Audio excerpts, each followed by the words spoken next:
Said a lot. Tune in every night, Carlos and Jay, alright. Talking love so bright under the studio lights. Dating tips galore, they're never a bore. Laughing till we're sore, tuning in for more. Love in black and white, they keep it loose and tight. Putting love back in sight with every funny bite. Relationships they break from real to all that's fake. These guys never flake, always make you stay awake. Love in black and white, Carlos J take flight. Keep your love in mind so right, every single night. Through laughter, tears and fears, they've gotten us for years. With jokes and all that's dear, our love's clear.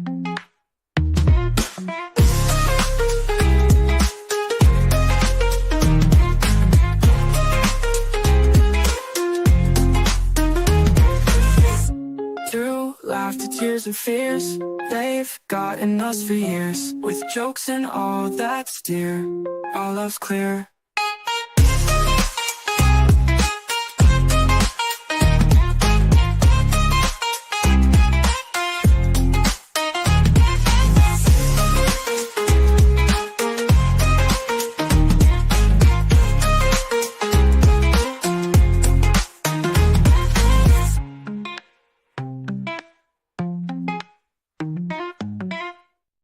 Hey, what's up, everybody? Welcome to Love in Black and White, where each week we try and put the love back in you right. I'm one of your hosts, Big Irish Jay Hollingsworth, and also we have the co-host, the Black de Bergerac, part-time famous, full-time funny, Carlos Anthony. What's happening? What's happening, people? And Jay? Not much. Do I not identify as a person? No, not today. Oh, it is We Love Wednesday. I don't know. I was trying to think of something that would start with a W. Woman Wednesday. I mean, we just did have International Women's Day a few days ago. Wild Wednesday. Wild Wednesday. You have no daughters, right? No. And all sons, and because we were just talking before this. So Carlos had posted a thing. This isn't on the thing. Whatever, Kalia. Wednesday. There we go. Yes. I didn't put this on our topics list, but I just was thinking about it when you had posted a thing about. You were like, "Let me make it clear, not an R. Kelly fan, but you can't look past all that shit, right?" And then some of it's just so weird. Like the people that are commenting on, there was one dude that is going back and forth and trying to, give different reasons why he still will listen to R. Kelly and this and that. And I just clicked on the dude's profile and he has in his thing, veteran, fraternity, this, and then at the very end, feminist. And I was like, oh, that's an interesting take on his feminist views, I guess. Because then I'd have to question what is his interpretation of being a feminist? Does he know the definition of being a feminist? Because you can't be that and still rock with R. Kelly as hard as these motherfuckers do. Kalia said, I saw that too. I wanted to say something so bad.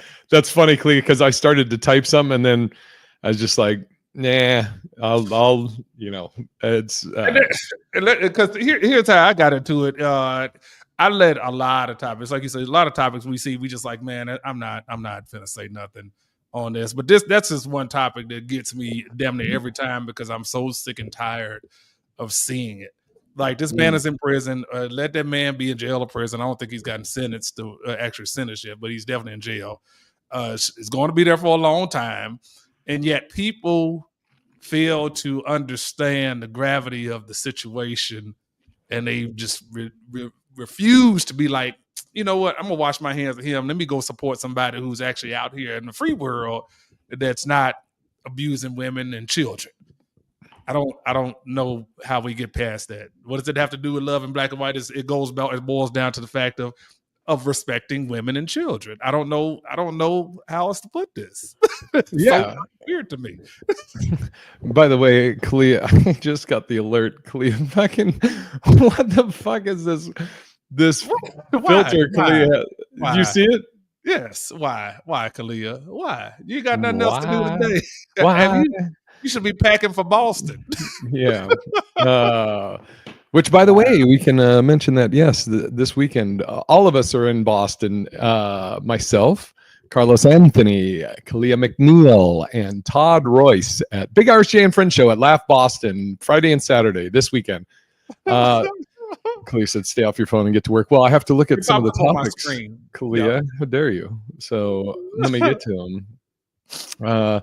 But yeah, okay. so I mean, ultimately, it's a dumb argument from anybody who still supports that man. You can't be a feminist, you can't say you support women, you can't say you support children, or the not abusing either one, and then go back and say, oh well, shit, I'm cool with him. No, I'm cool with that. That makes perfect sense. You can't be on both sides of the fence. Yeah, I'm bringing up that clip that you have on there. Let me open this up and we can share it. Oh, Jesus. I just got a new laptop, so I'm like fucking. Man, all kinds of shit going on today. What's happening here? What the fuck is going on? I'm trying to see what that feels like. What's going on here? All right. The link. Right. Why you pulling that up? Yeah, Kalia said, totally agree, and I don't want to hear the separate the art nonsense. You can't separate the art when music is literally an expression of what's within, and that's 100%.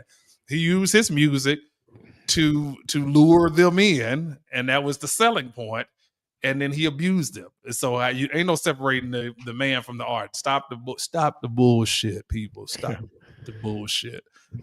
Can't separate the rape from the politics either, apparently. No. Well, that too. Fucking there you go. All right, let me share the screen. I got it up here. Okay, and this is let me see, present. Share screen. Oh god, Jesus, this is fucking. Let me do the fucking thing. All right, allow God later. Okay. And I feel like we should have a musical interlude or something. Okay, you got it. Yep, there we go. Oh, I've seen this clip, but I'm gonna play it. And everybody, here you go. Hey, what are you doing? I came out to check on you. Huh? What are you doing? Thought you were working. I'm looking at this. What is it? It's wire. It's a spool of wire, and I'm almost out of it. Can you see this wire? Mm-hmm. I'm almost out of it. Okay. And I've had this spool of wire for like 40 years. I bought it like this it's not a piece of a long time ago, but it's like 40 years of my life. It's in the wire that's coming. Does that make sense? This is what's left. I'm sorry to hear that. It's sad for you, but you're wearing your Jets hat, and I'm a little concerned right now that you're wearing your Jets hat. I thought that's why you were crying. Okay. My guy just says one of the most poetic, insightful things he's probably ever said to anyone in his life. And she didn't hear a single word of it.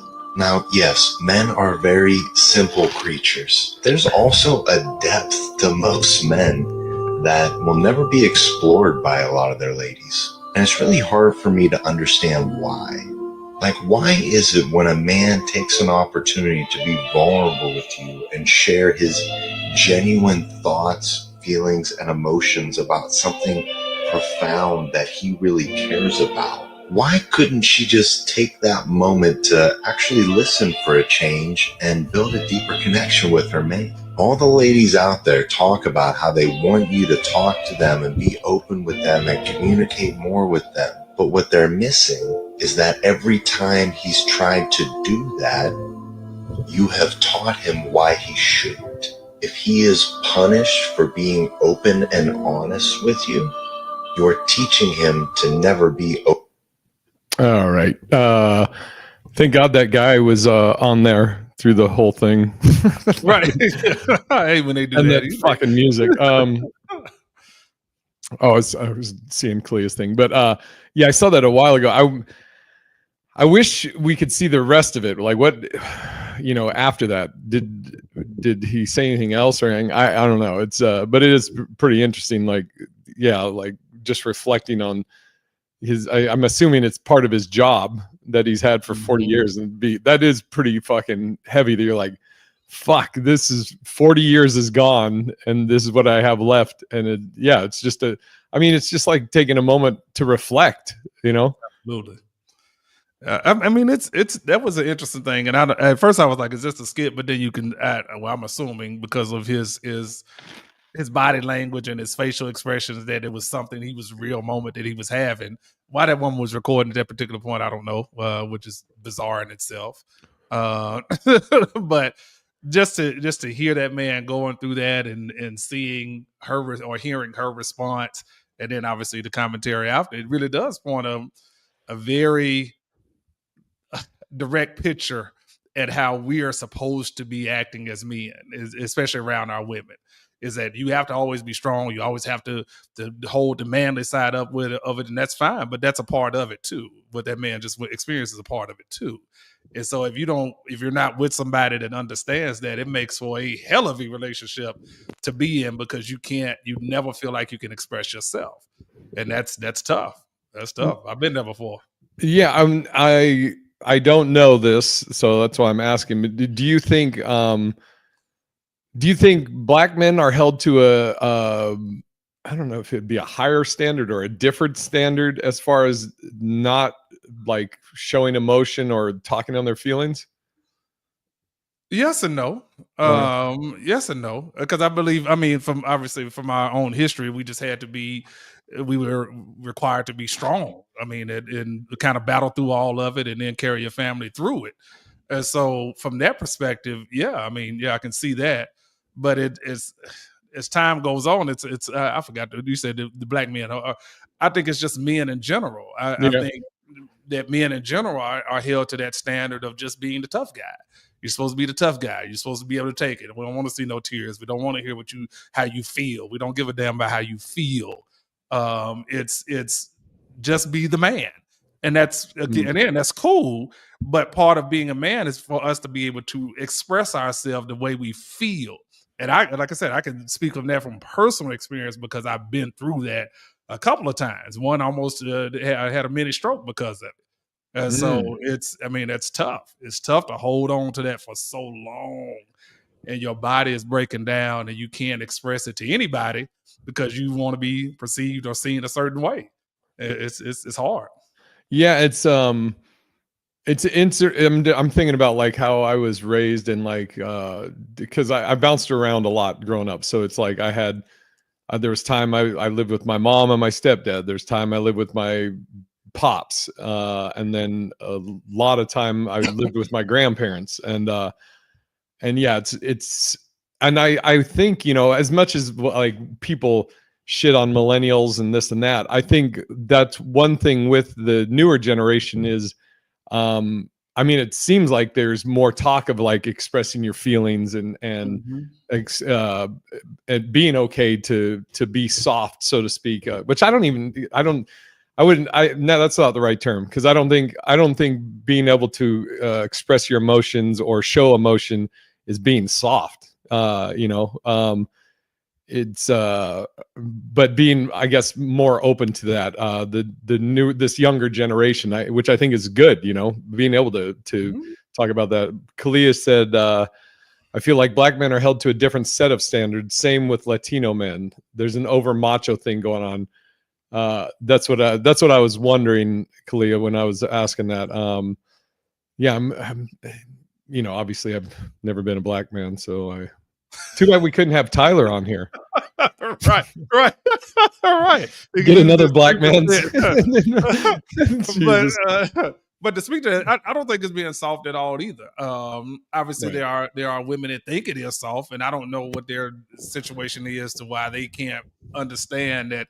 Again, it's a part of life. We should be able to express ourselves just as a woman can, and be able to have that reciprocated back to us, that you're listening to how we feel and what we're going through in that particular moment, because you don't know how that changes the dynamic of our relationship, either with you listening or without you listening. And again, like I said, I've been on both ends of that spectrum, and I can speak for a fact that when you are not heard as a man that knows when the problems start coming in, and you be like, man, well, fuck this. I'm not just gonna be in this relationship mentally. Once I check out mentally, it's over for me. I've always said that. Once I check out mentally, I am done.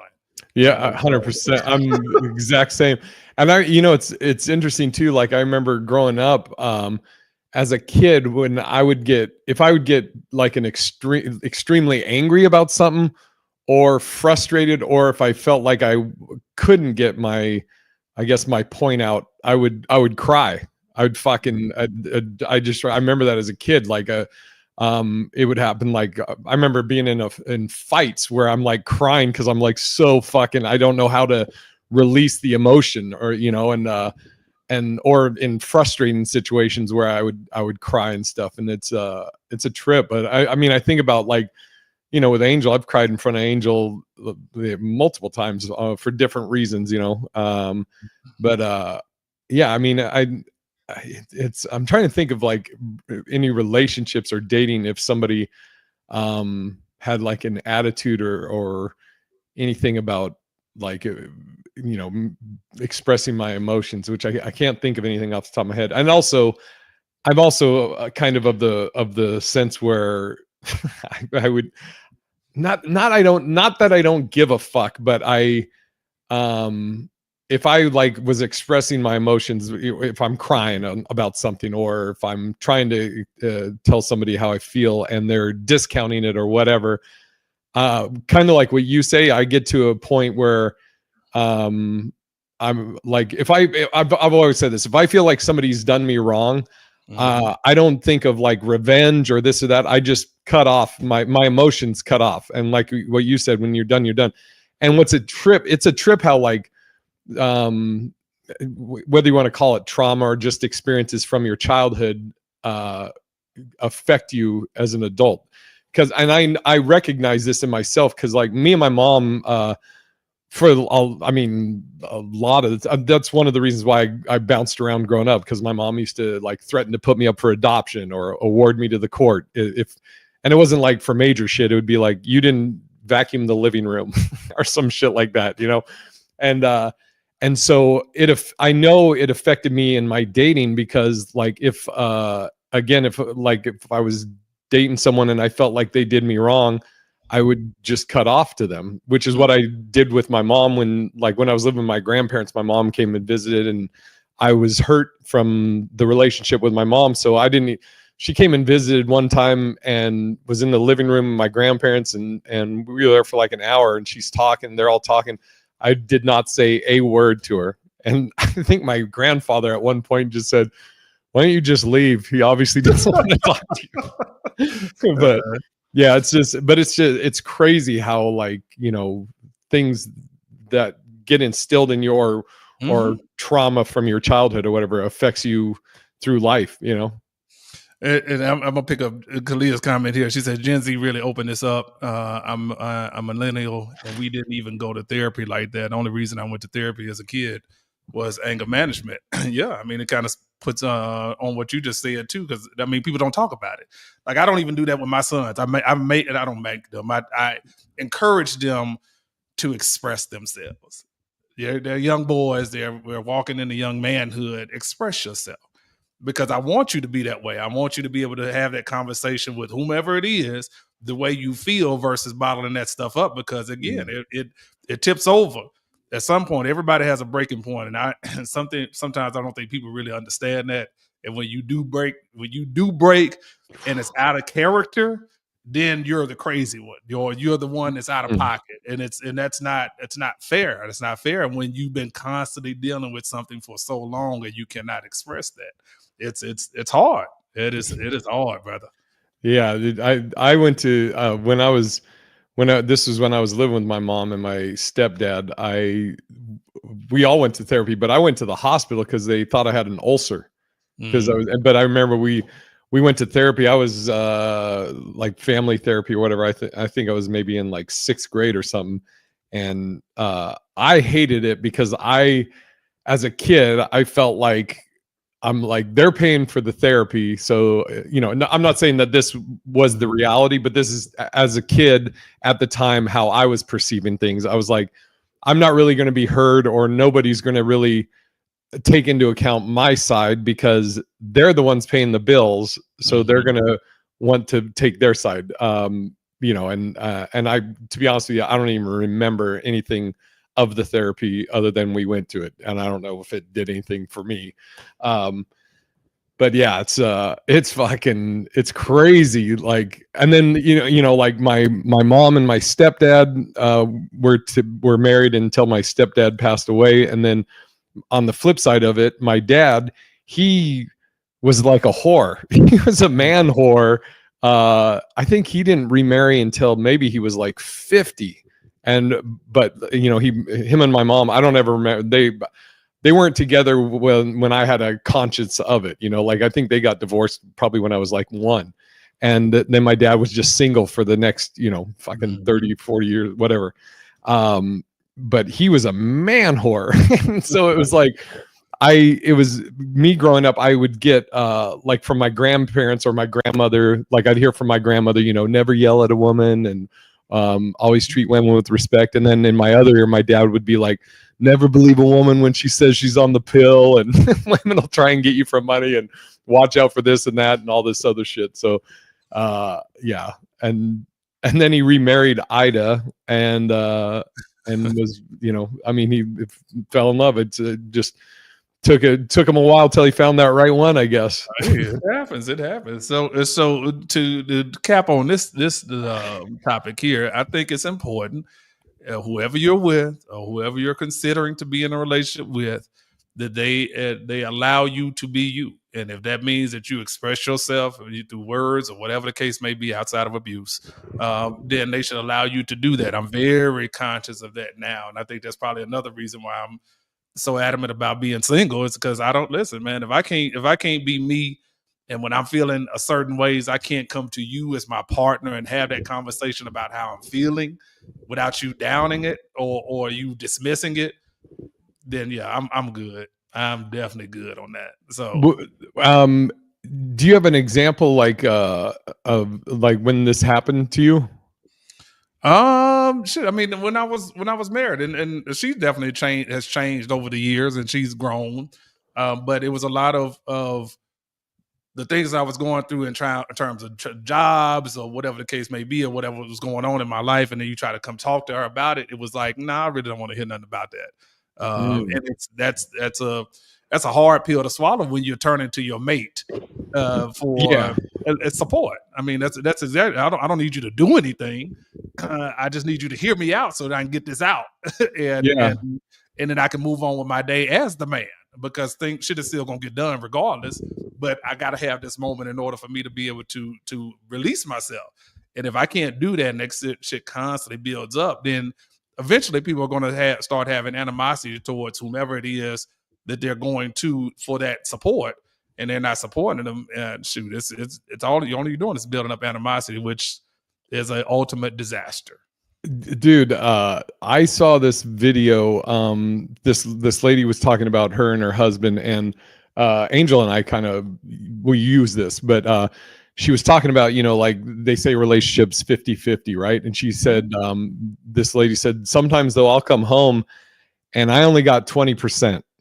And that's when you communicate with your partner, and she said her husband would be like, I got the 80, and it'll float. And so Angel and I mean, we haven't done like the percentage thing, but we will, like, I know if I'm tired or if I had a off day or whatever, and she comes home, and I'll I'll tell her straight up. I'll be like, I'm feeling off today. I'm just, Mhm. you know, I'm not like mad or sad, but I'm just like, bleh. Right. You know, and I'll tell her though, and it goes back to communicating. I'll tell her, I go, I'm just letting you know. So like, I'm not mad at anything. I'm not mad at you or anything. I'm just having a blah day. Or what I say is what Rodney Dangerfield called it. He said, like he called it the heavy.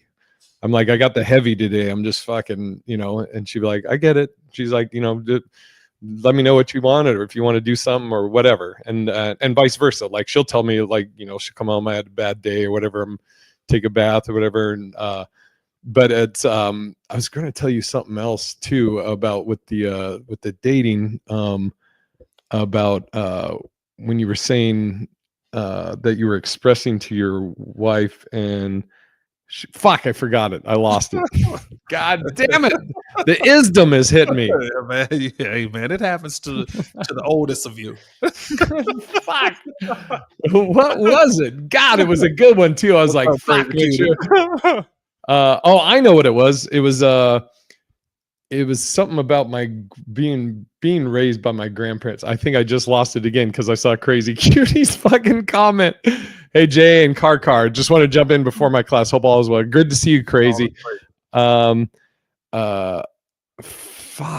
It's something about really kicked in today. I know. It'll probably hit me. It's something about my grandparents and having that.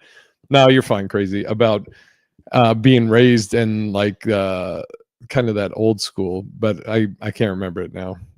Me for your oldness. I'm definitely in that mindset now. Again, I don't want to be that way. I don't want my boys to be that way. You say what's on your mind or what you feel, because you have to release that, and then you can move on with your day. I remember what it was. Yeah.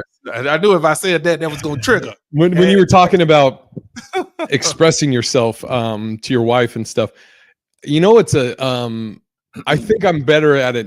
I'm better now, but I still probably have some residual. So when I was living with my grandparents and like, you know, my grandparents will always stress about their grandkids no matter what. You know, parents do too, obviously. But so anytime I had a problem, whatever the problem may be, whether it's a personal thing or school or whatever, I would never tell my grandmother about it until I had already had a resolution, because I didn't want her to stress. So like if I was, let's say I'm doing bad in fucking math, I wouldn't tell her until I already had got my grades back up. This is the only example I'm thinking of, but this never happened. But this would be like an example of it where, you know, I would say like, hey grandma, just so you know, I was having trouble in math, but I got my grades back up. I'm good, you know. So I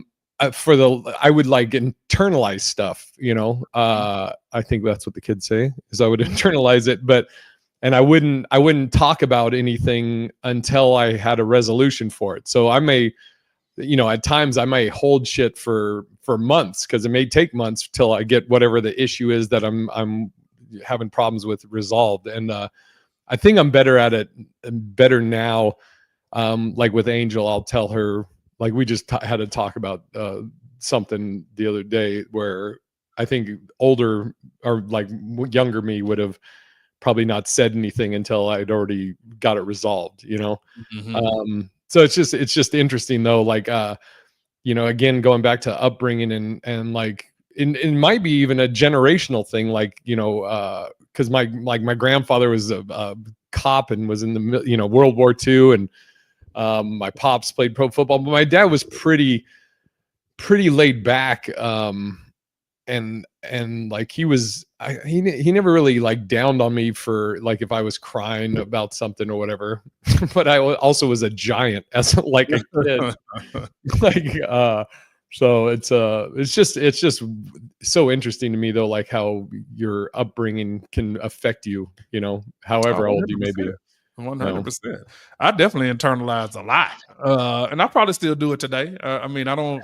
Everybody doesn't know my business, and even it's still a lot that I hold on to. But that's just me. But I also am at the stage too where if I have someone that I'm calling my mate, then yeah, I should be able to express myself and not feel a ways about it.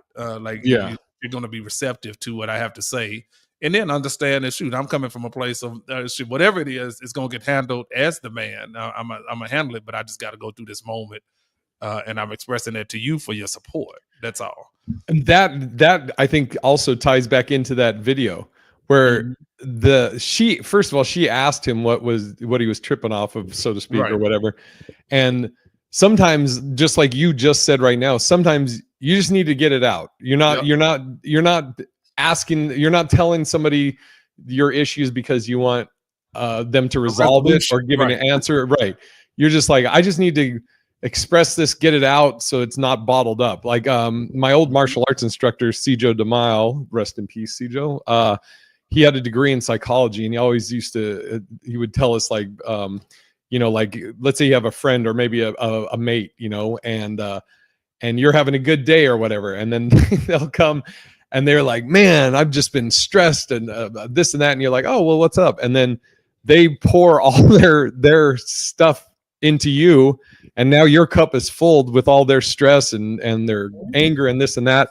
And then they leave, and now they feel great because they got out of their system, and now you have it. You're like, well, fuck, now I got to go tell somebody about your problems because I'm fucking carrying it around. Yeah, yeah. But it's yeah, sometimes you just want an ear. And also, I don't know about for you, but sometimes me talking it out, just saying it, kind of like with working out bits, like just talking it out.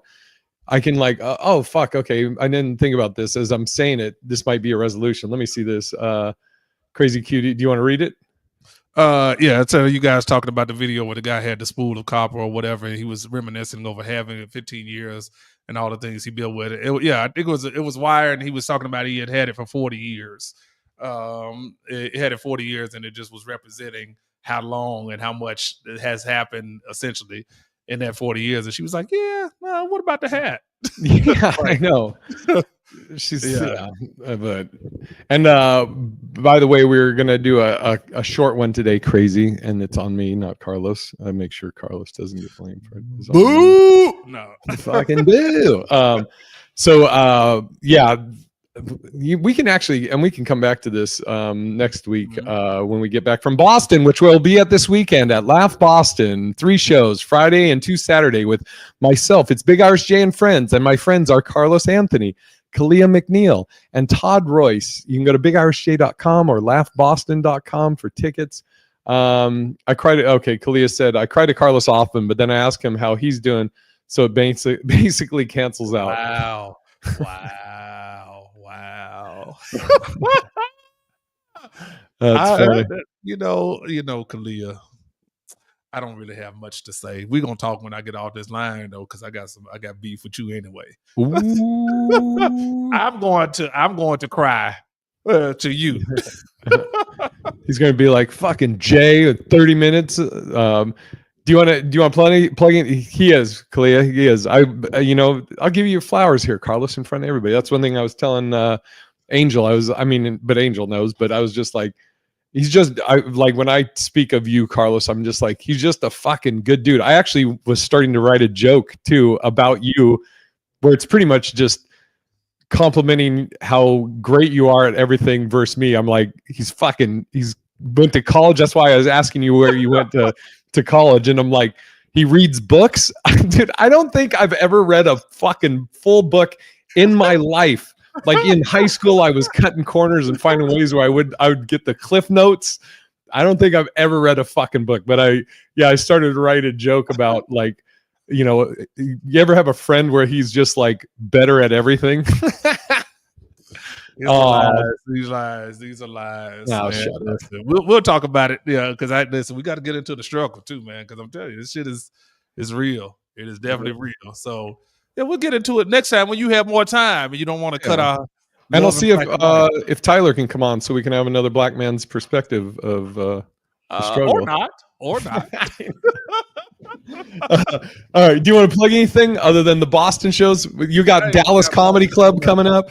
Yeah, we got Boston coming up. We got Dallas Comedy Club coming up. We got my locals with the Jimmy Kimmels and the LA Comedy Clubs, and then yeah, we're working on a few things. So life is good. Life is definitely good. Yes, sir. And, Right. yes. Oh, the only other thing I'll plug other than the shows this weekend in Boston, if you have any friends or family in Boston, Send please them. let them know. Is my album is coming out on St. Patty's Day this coming Monday. The pre-sales are up right now. You can like it's at bigirishj.com. There's or bigirishj.com/links has a link to the pre-order. Yeah, and very important. Kalia made the announcement. All bad bitches in Boston come through. Yeah, send the bring them out. I'm so excited. This the Boston show is my favorite of the year, not just because of Boston, but it's really because of the and friends part of my show. Is like I love that Carlos and Kalia both have never been to Boston. They've never Kalia, you've never been to Boston, right? I know you haven't performed. You were saying, but yeah, I think you said your sister lived there. But it's just I just love to let them experience Boston and kind of see stuff through my eyes of Boston and all this stuff. So It's Crispus Attucks. Jesus. the fuck is Right up there Crispus with Attucks? Drake. What'd you say? Time to Google. What did you just say? Did you say who is Crispus Attucks? You're Googling it right now. Wow. I thought you were saying Christmas. Crispus Attucks, a sailor of mixed African and indigenous ancestry, died in Boston on March 5th, 1770, after British soldiers fired 2 muskets. I got to read this. I did not know about Crispus Attucks. He said he thought it was Christmas. I literally thought like this. I was like, Christmas. Yeah. Ew, good. Ooh, fucking canceled. All right. I'm now gonna read up on. That's my homework now. I swear to God, I did not know. I apologize. I did not know. First person killed during the Tea Party massacre. That's fucking interesting. Now I got to read this. I'm not going. I'm out. Come on, you're fucking educating me, so that's fucking good, right? I want to be educated. I want to learn. See, I told you I'm not smart. I fucking don't read books. I can barely read, period. But now I'm going to read up about Crispus Attucks, and then I'm going to fucking tell everybody about him. All right. Well, we'll be right down there where it happened. So we can do a walk on the Freedom Trail where Paul Revere fucking did his horse shit. His little the British are coming, supposedly. You know. All right. I'm going to check out now. I'm going to go read up on Crispus Attucks. Goodbye. Crispus Attucks. That's a dope name. All right. Until next week. I love you all. And we'll see you next week. And Boston this weekend. Okay. Bye. Love you. Bye.